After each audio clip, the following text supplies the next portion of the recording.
There are mass protests everywhere in the Middle East right now as millions of people, if not tens of millions of people in the Middle East are out there protesting the Trump regime and the Netanyahu regime. What you saw there at the beginning of this video was a 1 million person protest in Baghdad where there were Shiite clerics calling for Iraq to join the war on Iran's side against the United States and Israel. I'll show you more B-roll of this massive protest. I mean, quite literally, it's like hundreds of thousands. They're saying millions of people. You could judge for yourself this crowd size out there to see a Shiite cleric and the people of Iraq showing solidarity with the people of Iran. And so for those saying that Donald Trump and Netanyahu were going to be greeted like heroes in this region, all they have done is sparked further sectarian rifts. And you're seeing the Shiite community now across the Middle East stand up and hold these protests. And again, it's not just in Baghdad, Iraq. I mean, we're seeing them in Syria. We're seeing them in Yemen. The Houthis were out there. I mean, hundreds of thousands of protesters, as many people as the eyes could possibly see. And then, by the way, even in Tel Aviv, in Israel, you had mass protests against the Netanyahu regime demanding that the war end in Israel. Let me show you that one right now. I mean, this is as their prime minister, Benjamin Netanyahu, has been making videos himself all day, bragging that we, Israel and the United States, have destroyed 70% of Iran's steel production capacity. Today, we attack their petrochemical plants. We will continue to crush them, is what Netanyahu said, as he and Donald Trump have also destroyed a lot of civilian areas. Also, Beirut in Lebanon basically completely destroyed the suburban areas and civilian areas. Take a look at some of these protests erupting in Tel Aviv, calling for an end to the war. Play this clip.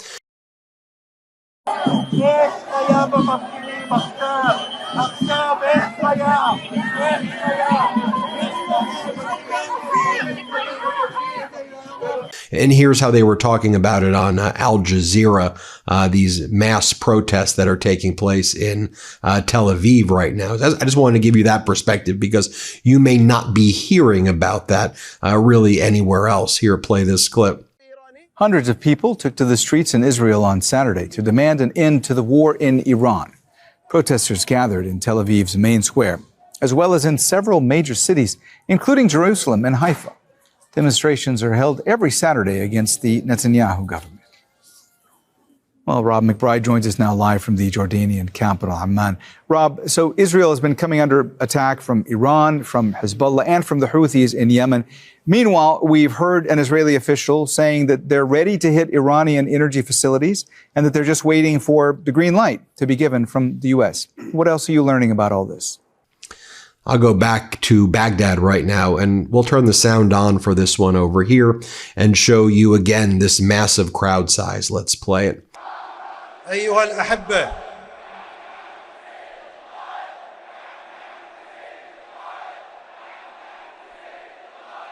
أيها الأحبة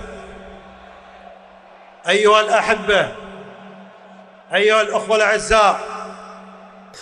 Take a look right here, the protests across Syrian cities in the past week or so. You've seen these protests on an almost daily basis right here. They're both protesting Trump and Netanyahu's war in Iran and attacks in the Middle East. And they're also protesting the Israeli law allowing executions of Palestinian captives only. Here, play this clip.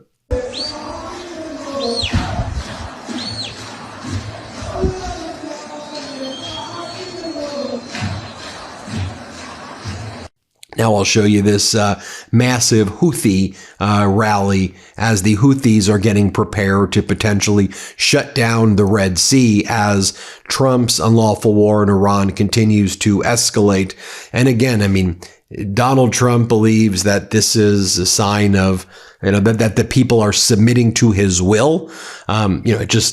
objectively seems like the opposite, and any potential ability to rally people around America when Donald Trump's out there framing this as an attack not on the Iranian regime, right? That's not how Trump and Netanyahu have been framing this. They've been framing it as an attack on Iranians, the Iranian civilization, to send Iran and the civilization of Iran back to the Stone Age, and thus people who didn't even support the Ayatollah and the Iranian regime, and who may have been willing and to not just to join, potentially with America, but be helpful in overthrowing the Ayatollah. This has Trump's strategy of making this about U.S. civilization destroying Iran civilization is the worst approach possible. Take a look at this massive Houthi rally right here in Sabine Square. Hundreds of thousands of people there. Play this clip.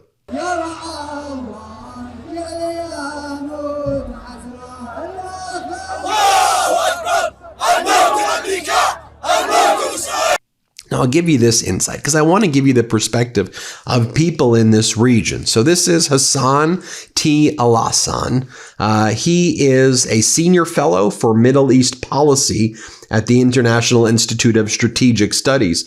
And here in this interview, he says, look, Trump has chosen the worst of all possible options for the Gulf states, a gratuitous escalation that will result in more Iranian attacks against the Gulf states while leaving the Strait of Hormuz hostage to Iran. Listen to what he has to say. Play this clip. Trump has really chosen the worst of all possible options and approaches for the Gulf states. He has chosen to escalate gratuitously against Iran's civilian infrastructure, pledging to bomb them back to the Stone Age and to take out their electricity and oil infrastructure. And we know exactly how Iran is going to respond to that. They will respond much more forcefully against the Gulf states than they will against U.S. Or Israeli interests. So in a sense, he's chosen a path of escalation that is going to provoke Iranian retaliation against Gulf interests on the one hand. And at the same time, this is a path of escalation that does not involve liberating the Strait of Hormuz from Iranian extortion. So on the one hand, a massive cost that the Gulf states are likely to absorb as a result of U.S.-Israeli escalation in Iran without the benefit of securing the Strait of Hormuz against Iranian extortion. He could have chosen an escalatory path that would involve securing the Strait. He could have chosen a de-escalatory path that would have spared the Gulf states further Iranian attacks, but he has chosen really the worst of both outcomes. I think Trump is seeing this quite narrowly from the Israeli interest, given that Israel doesn't have a massive direct stake in the Strait of Hormuz, and that Israel wants to keep on degrading Iran's military, industrial, economic capacity for as much as possible. I think this is the approach that ultimately President Trump seems to have adopted for the next phase of this conflict. And then you have Trump and his entire regime turning this into like a religious war, like a crusade. And that's the language that Trump's been using. Trump said, glory be to God. Trump goes, remember when I gave Iran 10 days to make a deal or open up the Hormuz Strait? Time is running out. 48 hours before all hell will rain down on them. Glory be to God, Donald J. Trump. And again, saying glory be to God, essentially saying Allah Akbar, but saying glory be to God in a sense of Donald Trump and Hegseth saying Jesus this, Jesus that. It creates this broader religious crusade war. And all you've done by approaching it that way, the worst way to approach it, is you've inspired the billions and millions of Shiites, in the Middle East, and potentially, others to rally and say, no, we're not going to take that. Here you have just take a look at the stuff that Donald Trump's been saying just in the past week or so. With a little more time, we can easily open the Hormuz Strait, take the oil and make a fortune. It would be a gusher for the world. Keep the oil, anyone? Our military, the greatest and most powerful by far anywhere in the world, hasn't even started destroying what's left in Iran. Bridges next, then electric power plants. New regime leadership knows what has to be done and has to be done fast. Big day in Iran. Many long sought after targets have been taken out and destroyed by our great military, the finest and most lethal in the world. If Iran doesn't fully open without threat the Strait of Hormuz within 48 hours from this exact point in time, the United States of America will hit and obliterate their power plants, starting with the biggest one first. I'm pleased to report that the United States of America and the country of Iran have had over the last 2 days very good and productive conversations regarding a complete and total resolution of our hostilities. That's when he wanted to manipulate the market. And then Donald Trump's like, I will postpone my intended strikes pending our communications and our negotiations, and there were none. I mean, the Trump regime's been rolling out Paula White-Kang, this religious radical who like runs the faith group of Donald Trump. So she's like the White House faith leader. And again, she frames things in terms of like, holy wars and religious wars. And then she also is like, people don't know how religious Donald Trump is. He went to Saturday and Sunday school 3 times a week. She says 3 times a week. Oh, Laura, as you said, this is probably my favorite subject to talk about. First off, to give honor to God and to President Trump for being bold and unwavering with his faith. Many people don't know, like you do, and say hello to Eric and everyone in the family about the upbringing of President Trump, that he went to sometimes 3 times a week to, he said it depended on the teacher, to Saturday school, Sunday school, church. It was at Norman Vincent Peale's. Church was a big part of his life, of course. Then you have Lindsey Graham saying the following when he was asked this question. Here, play this clip. Senator. Buddy, how you doing? How you doing? Is there a foreign war you don't support? I support wars that make America safer. Thank you, sir. Meanwhile, you have the leader of Iran's parliament putting out the following comment. If Iran does not receive a credible signal by today, he wrote this yesterday, so today, of Trump reconsidering an attack on Iran's infrastructure, Iran will preemptively, irreversibly, and on a massive scale target Saudi electricity and oil production infrastructure, as well as that of the Israeli regime.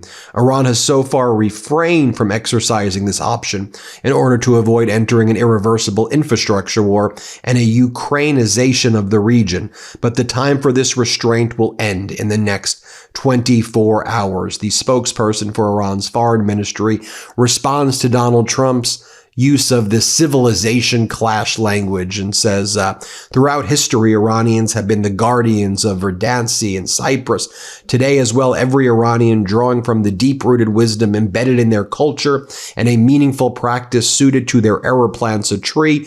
Let the darkness lost in the delusion of understanding today and planning for tomorrow descend into the ravings of the Stone Age. The nation of love plants a sapling of green that will spread its branches and leaves to tomorrow, destroying the great bridges which stand as steadfast symbols of ingenuity, commitment, and tireless efforts of Iranian engineers and workers does not elevate these saboteurs. This war crime in the style of ISIS terrorists, accompanied by similar attacks on vital infrastructure in Iran, makes an undeniable truth even more evident. Their ultimate goal is destruction of Iran, a goal that they have relentlessly pursued for 5 decades. But Iran today stands firmer, prouder, and greater than ever. And then they were posting photos like this of Donald Trump disintegrating. And then we saw the strikes. We saw Iranian strikes on Kuwaiti infrastructure, Iranian strikes on Bahrain's infrastructure. The Bahrainian petroleum company Bapco was hit hard. Folks, things are escalating. And as you heard before, Donald Trump's strategy here seems to be the worst possible option. And I agree that it's the worst possible option. I mean, what the hell is he doing? It's ridiculous. Hit subscribe. Let's get to 7 million subscribers. Thanks everybody for watching. Thanks for watching. Be sure to add the MeidasTouch podcast on Apple Podcasts, Spotify, or wherever you get your podcasts for new updates every single day.